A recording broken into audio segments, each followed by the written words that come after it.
Hai teman-teman, Andi di sini. Akhirnya setelah berminggu-minggu saya tidak membuat video tentang market crypto ya, banyak kan bikin videonya tentang main game. Terus sekarang karena banyak teman-teman yang request, baiknya bagaimana market sekarang ya kan. Jadi beberapa minggu terakhir lagi ngetrend banget ngebahas makroekonomi gitu ya.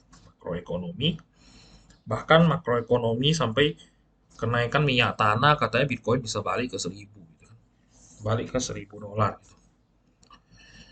Jadi video ini tuh pengen kasih tahu gitu ya teman-teman, sebenarnya metode yang saya pakai itu ada dasarnya gitu ya. Jadi ngomong sesuatu tuh harus ada dasarnya gitu. Kenapa?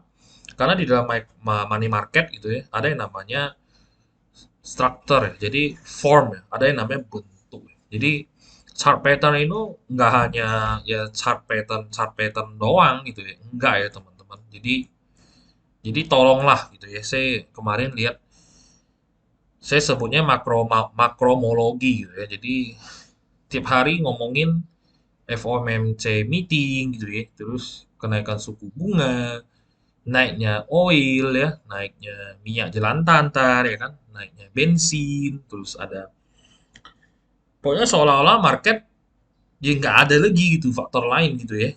Jadi ya makromologi gitu saya sebutnya. Kayak banyak yang bilang saya antri di 8.000, saya antri di 1.000 gitu ya. Di mana-mana lah di kripto Telegram grup luar negeri, di dalam negeri sama aja gitu. Jadi khususnya di Indo gitu ya, di Facebook tuh rame banget yang ngomongin hehehe karena saya tahu suku bunga bakal naik, jadi saya keluar dari semua money market, katanya bla bla bla lah gitu kan.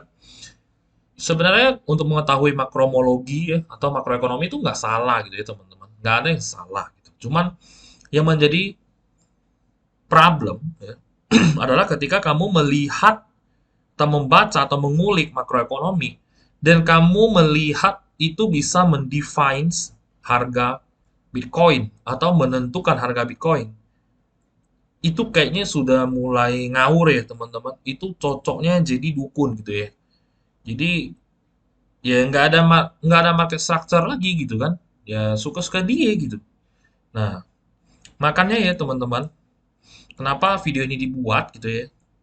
Saya pengen kasih tahu ya beberapa hal yang simple-simple aja, dan ada yang gratis, ada yang berbayar, memang ada yang premium gitu ya, tools yang saya pakai itu. Perlu nggak sih sebenarnya kita makro-makro banget gitu ya, biar terlihat kekinian gitu ya. Ya tergantung bidang yang lu mau ngulik ya teman-teman. Kalau saya makroekonomi itu ya saya baca-baca gitu, bukan bukan suku bunga naik besok Bitcoin jadi $100 gitu. Nggak kayak gitu ya teman-teman ya. Jadi ada yang namanya struktur ya teman-teman, dan kalau namanya apa yang saya pakai, teknik yang saya pakai ya saya by volume gitu ya. Volume price action, kemudian bandarmologi ya teman-teman, bandarmologi kayak smart money gitu ya. Itu hasil dari quant research dan segala macam gitu. Jadi semua tuh ada data yang kita compile menjadi data yang lebih valid sehingga bisa menjadi informasi buat kita untuk apa? Dari mana datanya? Masa lalu, masa sekarang, masa depan gitu. Jadi itu di compile, kemudian kita bisa lihat sebenarnya apakah present ini berhubungan dengan masa lalu, dan kita bisa melihat sepertinya masa depan akan seperti ini gitu. Nah, itu yang namanya data by data gitu ya. Jadi bukan bukan lihat market besok minyak goreng naik gitu kan, karena pada ekonomi lagi kacau gitu ya. Benar sih, ekonomi lagi kacau sih makro ya, tapi Bitcoin nggak langsung terjun sampai $1.000 juga gitu loh, nggak kayak gitu ya teman-teman ya. Ini makin chaos ya saya lihat ya. Jadi saya sangat sangat disayangkan ya teman-teman, kalau kalau mau share makroekonomi tapi tidak merespek beberapa hal yang kayak em, hal-hal yang udah ditemukan dari berpuluh-puluh beratus-ratus tahun yang lalu gitu ya. Jadi tolonglah gitu. Makroekonomi ya ya makroekonomi is part of the sentiment analysis gitu loh. Kalau mau ngomongin sentiment analysis ya bahkan di luar negeri tuh ada toolsnya gitu loh. Ada yang bikin toolsnya. Jadi jika fear and greed-nya sekian, maka harganya akan sepertinya sekian. Kenapa? Karena market structure-nya begini, begini, begini gitu. Jadi ada ada flow-nya gitu loh, bukan bukan ngomong karena FOMC meeting gitu kan, terus besok harga langsung soar gitu 80%, nggak kayak gitu ya teman-teman ya. Jadi cara kerja market tuh nggak kayak gitu ya, money market, any money market ya teman-teman ya. Jadi kayak aku nih banyak berguru sama yang udah dari 25 tahun yang lalu, 30 tahun yang lalu udah di money market, dari bubble.com, kemudian 2008 krisis, 2014, 2020, dan sekarang. Nah, itu yang namanya ada market structure ya, teman-teman ya. Perlu diketahui ya, jadi garis ini tuh namanya DCA Bitcoin ya, yang saya kasih ini ya, DCA Bitcoin ini. Kenapa berhenti di sini ya? Ini karena memang terbentuknya dari moving average, kemudian ada forecasting average-nya dia 250 hari ke depan, kemudian Fibonacci juga ada, kemudian support and resistance berdasarkan moving average juga gitu ya. Jadi itu yang dirumusin sehingga menyebabkan kelihatan di mana angka merah kita sudah jangan DCA, di mana angka hijau masuk bar hijau ini kita mulai DCA gitu ya teman-teman. Nah, itulah pentingnya ya, pentingnya punya satu apa ya, satu informasi atau data yang atau keilmuan yang lebih valid gitu ya teman-teman.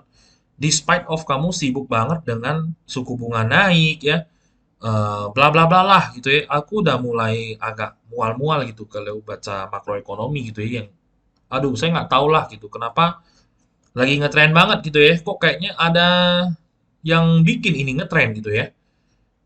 Saya curiga ini orang-orang ada hubungan dengan market maker gitu. Karena memang di Bitcoin ada market maker, ada bandarnya gitu loh. Ada bandarnya pasti gitu loh. Any market maker pasti ada. Cuma se-powerful dan sepengaruh apa terhadap market gitu loh. Ya.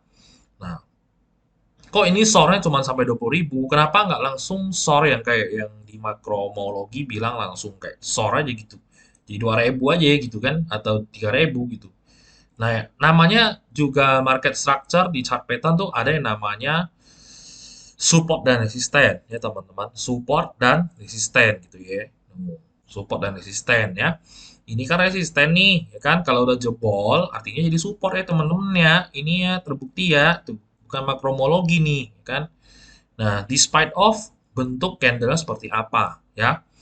Nah, itu ya teman-teman. Jadi janganlah gitu, stop lah ya. Pakai waktu lah untuk belajar sehingga tidak perlulah gitu ya. Kayak menebak-nebak market dari cara-cara yang salah gitu ya. Itu menyesatkan banget ya. Trust me lo bakal habis disikat market ke model model lo investasi seperti itu ya. Either lu telat masuk atau lu kecepatan jual itu aja ya. Itu menyebabkan lo jadi bias karena apa? Kita looking back aja gitu. Kok zaman ini nggak ada yang ngomong nih? Ini kayaknya lebih ekstrim loh, 2018 loh jatuhnya. Ya teman-teman, nggak ada yang ngomong ya kayak FOMC atau apa nggak ada. Gitu. Terus ini saya tanya senior-senior yang zaman ini juga 2014 jatuhnya juga MT Gox, kemudian nggak ada yang ngomong juga ya. Ada elit global atau apa gitu kan? Nggak ada sih teman-teman ya. Kemudian apalagi di daerah ini ya, daerah 2011 ya, kejatuhan Bitcoin itu ya ya udah gitu loh. Memang itu the nature how the money market works gitu loh. Bukan bukan minyak jelantah naik gitu loh atau bukan karena Yunani collapse, Bitcoin collapse itu enggak gitu loh. Karena Thailand bangkrut gitu ya, karena subprime mortgage 2008 atau apa bukan gitu ya teman-teman. Efek sampingnya ada gitu, tapi it not defines the whole Bitcoin price gitu loh. Nggak bisa gitu. Nggak bisa. Kalau lu mau data, pendataan yang saya lihat di luar negeri ya, kan banyak nih bahas makromologi nih, makroekonomi nih. Ya kan? Ada yang sengaja nih compile data Bitcoin dari 2009 sampai sekarang. Yang cocok itu cuma 2021, 2022, teman-teman. Selama satu dekade itu kemana gitu loh. Kok nggak cocok gitu. Berarti something wrong dong dengan datanya gitu. Nah, makanya makromologi itu, makroekonomi kalau saya itu lebih cocok kalau lu masuk ke dalam sentimen analysis. Bukan ke dalam price action gitu loh. Ya. Nah, teman-teman ini ada tools ya. Ini saya kasih lihat. Ini gampang banget ya. Ini gratis semua ya. DCA, BTC, Realized Price Log Regression ya. Kenapa realized price masuk ke logarithmic regression ya? Karena ini kalau sudah mulai masuk realized price-nya Bitcoin pakai time frame daily ya teman-teman, dia nggak bisa bacain di luar daily. Nah, karena ini namanya juga gratis indikatornya. Nah, lu bisa mulai agresif gitu loh. Jadi nggak perlu lu tiap hari trading gitu. Nggak perlu gitu loh. Jadi ini udah enak banget gitu. Lu tinggal masuk ke hijau, gua beli aja sampai ke dasar. You never know where's the bottom, ya kan? We never know gitu. Nggak ada yang tahu. Ini mau lo DCA sampai 14.000, 16.000, bottomnya ya mau dia week sampai 10.000 gitu ya. Lu beli aja terus gitu. Karena di dalam hijau ini udah is never coming back gitu loh. Harganya kan is never coming back. Meskipun dia turun, dia akan terus naik. Karena ada yang namanya the law of velocity daripada Bitcoin gitu loh. Apa itu? Ya gue bingung sendiri gitu ya. Nah, nah ini juga ya teman-teman. Ada yang namanya supply yang terbatas, demand yang infinite gitu loh. Kenapa demand yang infinite? Sekarang manusia ada 8 miliar di dunia gitu loh. Yang megang Bitcoin tuh nggak nyampe 10% manusia, kayaknya cuma 5% gitu loh. Dan itu banyak kan juga belinya shitcoin. Ya, jadi still a long way to go gitu. Dan ini sangat prospek sekali gitu. Sampai mau ditarik 2023 jenuh juga harga 19.000 is okay gitu loh. Saya akan beli terus gitu. Dan itu udah bottom. And then so what gitu. Kalau misalkan the next bull run 224, 225, katakanlah 224 baru naik sampai 100.000 dan udahan, ya udah gitu dan udah masuk ke dalam area red. Nah, kalau lu investor atau lu seorang trader, ya lu bisa it's time for taking profit dan untuk merealize mimpi kamu gitu ya. Nah, apa itu realized price? Nah, di sini ada ya teman-teman. Jadi kalau kamu lihat, kalau realized price itu adalah ya realized cap dibagi dengan current supply gitu ya. Realized cap ya, realized cap itu apa ya? Itu adalah token yang dianggap masih hidup berdasarkan UTXO ya. Karena token yang nggak hidup ya jangan dihitung ya teman-teman ya. Ya nggak ada manfaat gitu loh.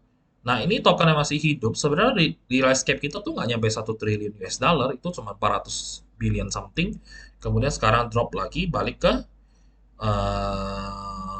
berapa berapa ya coba lihat ya. Drop lagi. Itu ya 400-an billion lagi ya kita cuma kehilangan kayak 30 billion daripada Bitcoin gitu loh, bukan the whole total collapse gitu. Nah ini yang perlu diperhatikan ya, jadi yang masih hidup dibagi dengan supply yang ada sekarang telah dimain gitu ya, tidak yang tidak bagi kepada yang udah dormant ya teman-teman. Nah, ini dia kan cemplung ke bawah realized price, it's a very good time to buy gitu ya. Dan lu bisa lihat daripada di sini. Ya udah masuk hijau ya, ini indikator gratis, ini berbayar sih murah aja gitu 5 apa 6 juta 6 juta kayaknya ya setahun sebulan 500.000 gitu. Nah kalau investor yang mungkin scale lu udah 100 juta ke atas ya mungkin cocok ini tools buat lu beli gitu. Kalau enggak lu kalau mau join yang lebih murah atau ke grup MVP di Clipstock ya silakan, itu nanti akan ada new price untuk yang bear market ya teman-teman. It's a good news untuk kita semua, jadi saya tidak akan patok tinggi-tinggi lagi ya, karena menurut saya itu harga yang mahal ya lu bisa pakai buat beli Bitcoin gitu loh. Nah, sisanya lu bisa bayar ke kita orang di Cryptstock, nanti kita akan analisa dan share data ke lu gitu. Dan lu nggak perlu langganan lagi yang kayak gini gitu. Ya. Nah, ini realize price ya teman-teman. Jadi ini sih very simple gitu. Realize price ini setiap kali dia cemplung ya you masuk gitu loh. Ya. Selalu nanti akan mainstream media bilang Bitcoin it's over gitu, udah kiamat gitu, udah mampus gitu ya. Nah kita udah turun dari realize price ya teman-teman. Seharusnya sekarang tuh 228 23 ya realize price kita ya. Nah sekarang kita jatuh ke bawah, it's time very good time to buy, of course gitu. Nah ini ya teman-teman, yang gampang-gampang. Kemudian dulu saya sempat ngomong stock to flow ini kan sekarang lagi diejek-ejek banget ya sama Plan B ya. Plan B yang bikin 100 trillion US dollar ini yang dia bikin. Dulu saya pernah ngomong di 2021 bulan Mei kalau nggak salah, bulan-bulan kayak begini juga. Jika harga bisa out of range-nya sejauh ini sampai satu kubus atau satu persegi, boleh nggak harganya turun daripada satu kubus atau satu persegi? Boleh banget teman-teman. Why not gitu? Why not gitu? Bisa overreact market, market juga bisa over fear. gitu ya. Over greed, over fear, ya. Ini saya pernah ngomong nih dulu. Nah, makanya kejatuhan dia ini kalau misalkan bisa nyentuh 11.000, 10.000 gitu ya, atau sebenarnya yang harus disentuh itu adalah ini kita matikan dulu. Dengan merespect market structure, kita ubah time frame-nya jangan per hari nanti pusing lihatnya ya. Kita itu harusnya ada satu support lagi yang terakhir daerah sini. Support terkuat tuh area 12.000, 13.000 ya teman-teman. Kenapa? Kalau kamu lihat kepada sebelah kiri, kamu lihat market itu kan begini. Kamu harus lihat sebelah kiri itu, kamu lihat. Ini ada resisten, resisten ya. Ini support yang nggak jadi support, SOR ya. Nah, hal ini teman-teman, the next time kalau harga terjun ke situ, itu akan menjadi support ya teman-teman. Dulu kan resisten nih, berhasil dijebol ya. Kemudian ini hal kecil begini aja bisa jadi support gitu. Ya. Less likely kita akan ke 13.000 ya. Less likely ya teman-teman ya. Ingat ya, bukan tidak mungkin ya, tapi less likely ya. Dan itu adalah market structure yang paling kuat gitu. Jadi mitos tentang Bitcoin tidak pernah balik ke all time high sebelumnya selesai ya. Selesai udah nggak bisa dipakai lagi ya mitos itu. Akhirnya kita akan balik ke misalkan ke 12.000 atau 13.000, the final market structure ya. Hopefully sih bisa ya kalau saya pribadi ya. Kenapa? Karena saya bukan bear market, saya bukan perma bear gitu, bukan permanen bear, bukan selalu bear market, bukan. Tapi lebih gampang buat saya membeli Honda Brio misalnya daripada saya harus keluarin uang membeli Hyundai Palisade gitu ya. Yang 1 miliar, hampir 1 miliar Hyundai Palisade. Sedangkan saya beli Honda Brio mungkin saya bisa timpuk beli cash 2 langsung. Lebih enak dong gitu. Ya, for apa? For long term view. For 5 years, 10 years ahead. Banyak investor hebat udah mulai ngomong yang di Wall Street khususnya kalau lu lihat wawancara di YouTube. Anak muda lihatlah financial market itu 5 sampai 10 tahun ke depan ya. Jadi jangan lihat beli hari ini besok Lambo gitu ya. Jangan gitu ya. Itu baru masih ada masa depan kamu 5 sampai 10 tahun ke depan. Oke. Nah, yang Anda perlu ketahui CAGR daripada Bitcoin per tahun ya, di atas 100% ya teman-teman. Exactly berapa CAGR-nya silakan Anda cari tahu sendiri, Anda hitung sendiri. Ya, itu saya sudah kasih tahu approximately-nya 100% gitu. Oke, kita lanjut ya. Ini saya nggak bahas stock to flow, cuma saya mau kasih lihat gitu loh. Ini kan banyak ejek gitu ya. Awas aja ntar kalau dia over ke sini ya masih pada berani ngejek nggak gitu kan. Terlihat aja gitu. Nah, terakhir saya pengen kasih lihat teman-teman, ada yang namanya RSI bulanan, dia bulanan ya. RSI ini sepanjang sejarah paling jelek untuk sekarang ada di 3,977 per Juni 2022 ya teman-teman. Dan ini data di update 41 minutes ago, last update-nya. Berarti ini update sekali. Dan kita akan di sini tuh kalau kita lihat dotnya ya, kalau warna merah ini merah pekat itu berapa bulan atau ya lifetime opportunity to buy adalah di bawah 20 ini ya teman-teman. Ya di bawah 50 lah ya. Nah, kita lihat akan berapa bulan ya. Nah, kalau ini kan dia kita hitung ya. Ini 2 bulan yang 2012. Yang 2014 ya, itu berapa bulan? 1 bulan, 2, 3, 4, 5, 6, 7, 8, 9, 10, 11. 11 bulan adalah setahun untuk Anda akumulasi ya. Kalau zaman saya masuk 1, 2, 3, 4, 5, 5 bulan ya, sama 6 bulan. Karena COVID. Ya, setengah tahun untuk Anda akumulasi. Nah, jika ini setengah tahun dari sekarang, if ya, di manakah bottom Bitcoin? Makanya kemungkinan akan ada di Q4 Desember gitu. Ya, kemungkinan di November Desember kita akan lihat the bottoms of the Bitcoin gitu ya. Bottoms of the Bitcoin, apakah perlu dump lagi? Nggak harus. Bagaimana kalau dia sideways begini terus sampai Desember teman-teman gitu loh. Baru dia akan ada price markup lagi sedikit ya. Kena resisten di sini ada resisten, SOR lagi sedikit baru naik gitu loh. Ini namanya market structure ya. Jadi bukan macam shitcoin yang to the SOR, to the moon, to the SOR, to the moon, to the SOR. Nggak kayak gitu ya teman-teman. Nah itu. Jadi ini semua tuh by probability dan possibility gitu. Bukan besok telur naik, telur ayam naik, minyak jelantah naik gitu ya. Minyak angin naik gitu kan. Bitcoin SOR ke $8.000 bukan kayak gitu ya teman-teman ya. Jadi cobalah belajar ke source yang lebih kompeten lah ya teman-teman. Ya, nggak harus sertifikasi, nggak harus gitu, tapi ke orang atau tempat yang lebih kompeten gitu loh. Jadi janganlah gitu. Itu di luar it's just a noise lah, di luar daripada kalau buat teman-teman MVP grup Kripstock ya.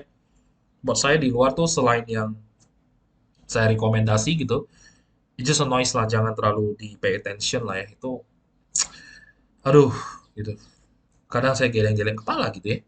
Saya makanya udah kurang aktif di crypto Telegram group yang aduh, saya paling aktifnya pas nge-troll doang gitu ya.